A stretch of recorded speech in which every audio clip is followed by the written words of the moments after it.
There was once a conversation that Max Brod had with Franz Kafka about the state of Europe in the last century. It perfectly captures also the current state of Europe. Kafka said that humans are perhaps the nihilistic thoughts, suicidal thoughts, that come into God's head. Perhaps humanity was only a bad mood of God, a bad day of his. When Max Brod then asked if there is any hope at all, Kafka smiled and replied, "Oh, plenty of hope, an infinite amount of hope, but not for us." Today, the situation might be even worse than Kafka's nightmare. There is perhaps still hope for us, but what if there is no hope for the generations to come? Just take the summer behind us. Record-breaking temperatures, wildfires from the Amazon to Africa, rapidly melting Arctic ice, Brexit, and the rise of authoritarian politics across Europe and the world. Refugees still dying in the Mediterranean Sea, while captains who helped them are being put in prison.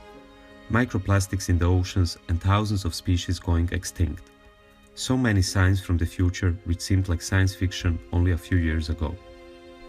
Yet, the next 20 years will be the epoch, perhaps the last epoch, in which there was still hope for us. Perhaps there is no infinite amount of hope, but Greta sailing over the Atlantic was an act of hope. The Green New Deal gives hope that a different economic model using the already existing technology could really exist in the 21st century.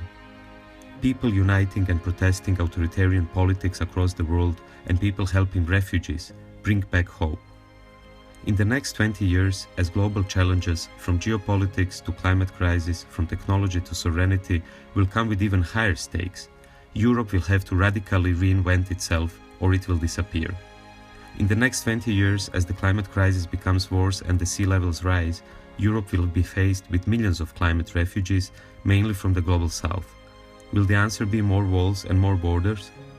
Europe obviously has to go through a profound political, economic and democratic transformation if it wants to survive.